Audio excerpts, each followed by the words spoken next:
Ele queria investir em mim para poder ver o sonho dele. E pensou que ele, depois eu falei com ele que eu ia dar o retorno a ele depois.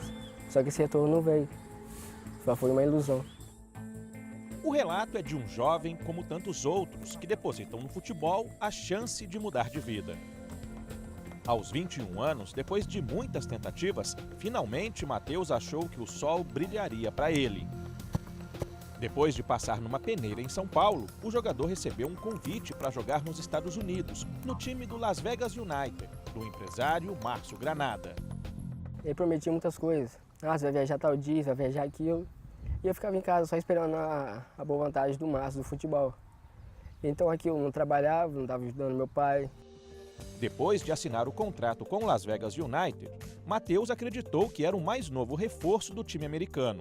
Chegou a sonhar que trocaria a pacata Italva, cidade no noroeste do estado do Rio, com menos de 20 mil habitantes, pela iluminada e famosa Las Vegas. Ilusão que teve um preço e doeu no bolso do avô. Foi ele quem gastou quase toda a economia de uma vida de trabalho para pagar o que Márcio Granada pediu. Quanto você pagou para o Márcio Granada ao todo? 12.250. Foram meses à espera de uma viagem que nunca aconteceu. Matheus só começou a desconfiar quando foi ao consulado tentar pela segunda vez tirar o visto americano. Perguntou para onde eu ia, eu falei Las Vegas, o que eu iria fazer. Eu falei que eu ia fazer um teste de 7 dias nos Estados Unidos, que era o meu sonho e tal. E durante desses 7 dias eu ia voltar para o Brasil. Caso eu passasse, ele ia entrar em outro acordo, tipo de visto. Só que ele falou assim, quem é o presidente do time? Eu falei, Márcio Granada. Aí ele falou, você tem alguma coisa que comprova isso? Eu tenho. Eu fui, dei a carta, ele também só me negou. Daí em diante, Matheus passou a cobrar o empresário, que tentou convencer o atleta a embarcar num outro projeto. Márcio, preciso do meu dinheiro e tal. Ele, calma papai. Projeto Espanha, mês que vem e tal. Só ficava falando isso. Eu mandava dinheiro e só mandava isso. Você foi para a Europa? Não. Você foi para Las Vegas? Não. Só fiquei no Brasil. Ficou aqui sem dinheiro e sem a pessoa que mais investiu na sua carreira. Há 8 meses, em meio à desilusão do neto, o avô teve um infarto e morreu. Eu queria dar o melhor pro meu avô.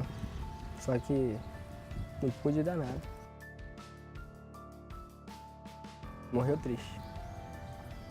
Por quê? Porque ele queria ver a minha felicidade e só viu minha tristeza. Parece até história repetida, mas não é não. Aqui mesmo em Italva, um outro atleta também confiou em Márcio Granada. Só que ele não teve o avô para bancar a ida a Las Vegas. Para conseguir o dinheiro, foi preciso mobilizar quase toda a cidade. Saí de casa, larguei meu irmão e minha mãe dentro de casa. Era minha família. Larguei todo mundo e fui, sem saber quando voltar. Felipe também nasceu em Italva. Desde garoto, veste a camisa do time amador da cidade. Assim como Matheus, o zagueiro também apostou todas as fichas no Las Vegas United. Foi $3.500, na base de R$12.500. Me ajudaram até com questão de rifa, né? Porque a cidade toda se comoveu na oportunidade, querendo ou não. Sou fruto daqui, do time. Tudo, a gente sempre, todos aqui viam nossa batalha, dia a dia, treinamento. Uma batalha dividida em etapas. Assinei o contrato, fui aprovado. Veio a proposta de eu ir para Las Vegas. Cheguei a comprar minha passagem e tudo para ir para Las Vegas. Depois de toda a burocracia, veio um telefonema de Márcio Granada. Ele me ligou e falou, Felipe, vem para São Paulo numa terça-feira, que na sexta você vai para os Estados Unidos. O atleta não pensou 2 vezes. Fez as malas e seguiu para São Paulo de ônibus. Uma viagem de mais de 10 horas. Tempo suficiente para planejar o futuro. Já tinha traçado praticamente um plano de vida, né? Chegar lá, jogar bem, lá ia ser um leque de oportunidade para outros clubes. Felipe e outros garotos ficaram neste hotel em Santo André, no ABC Paulista. No dia combinado da viagem, o empresário não atendeu as ligações dos jogadores. Mesmo assim, eles permaneceram aqui, ainda acreditando que iriam para Las Vegas. Até que um dia, o grupo foi surpreendido por um funcionário do hotel. A gente alegou, o Márcio não pagou a diária de vocês, já tem bastante diária atrasada, então vocês não vão poder entrar. A gente ficou um dia e o cara conversando com o Márcio, vai depositar, que não sei, nunca depositava, só enrolava. À noite que a gente conseguiu entrar. E a mãe do amigo chegou e falou, não, eles não vão ficar pro lado de fora, não. Depois desse episódio, Felipe fez as malas e retornou para casa. Voltou para Italva frustrado e muito antes do imaginado. fica aquele gostinho, né?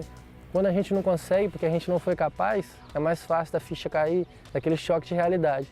Mas agora quando a gente é interrompido por uma pessoa de má fé dessa forma que foi, aí é mais difícil de engolir. Além de atletas anônimos que ainda buscam uma chance no futebol, pessoas conhecidas do esporte também se dizem enganadas por Márcio Granada. A lista vai de treinadores a ex-jogadores com passagens por times grandes do futebol brasileiro. Robert brilhou com a camisa do Santos no início dos anos 2000. Foi campeão brasileiro na geração Robinho e Diego e chegou à seleção brasileira. Em 2015, depois de ter pendurado as chuteiras, investiu na carreira de técnico e foi para o Corinthians USA, que até então tinha Márcio Granada como um dos sócios. Robert não quis gravar a entrevista, mas por telefone afirmou que o empresário o deve R$40 mil em salários atrasados. Quando voltou ao Brasil, Robert foi procurado por um ex-jogador que também negociava a ida para os Estados Unidos com Márcio Granada. Ele alertou o colega sobre as promessas não cumpridas do empresário. Mesmo assim, Paulo Isidoro decidiu arriscar. Quando eu recebi esse convite, analisei bem, né, que seria uma experiência diferente. Era o início da carreira de treinador de Paulo Isidoro, que se destacou na década de 1990, jogando por Vitória, Palmeiras e Cruzeiro. A princípio, Paulo Isidoro trabalharia na comissão técnica do Corinthians USA. O Márcio Granada me prometeu um salário de $10 mil, me prometeu um apartamento só para mim e um carro novo lá na cidade dos Estados Unidos. Mais uma promessa entre tantas que não saíram do papel, segundo o ex-jogador. Ele não cumpriu nada, né? Apenas eu estava realmente trabalhando como treinador no Corinthians USA, mas apartamento, o salário, o carro, isso aí realmente nada foi cumprido. Foram 3 meses nessa situação. Quando pensou em voltar para o Brasil, Paulo Isidoro recebeu o convite para trabalhar num outro time de Granada nos Estados Unidos. Isidoro deixou Los Angeles e seguiu para Las Vegas. Eu fui no carro que servia para todos os atletas na casa, um carro com muitas multas, o carro todo irregular, e eu relatei para ele, o carro está totalmente irregular, eu posso ser preso, cara. Entendeu? E ele disse o quê?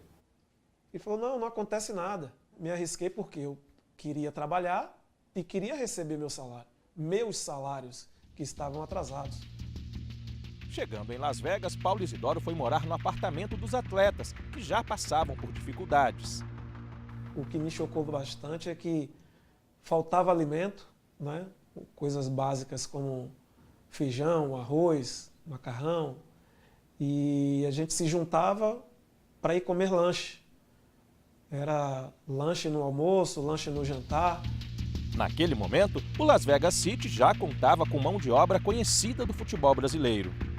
Tinham profissionais renomados, como o professor Valdir Espinosa, campeão do mundo, o professor Paulo Campos, né, já trabalhou até no Real Madrid, o filho do Zico, o Júnior, que estava sendo um dos diretores do clube, mas as queixas continuavam as mesmas.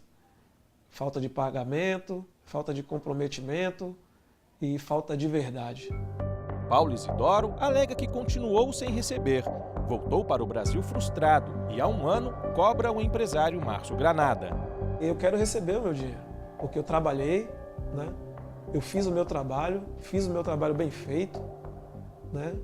E eu acho que isso não pode mais continuar, porque existem outros garotos, existem outros profissionais que gostariam de fazer a mesma coisa que eu fiz, que é de sair do país, de se qualificar e de fazer um bom trabalho. Garotos como os de Italva, que um dia sonharam em viver da bola, mas a realidade foi cruel e decepcionante com eles.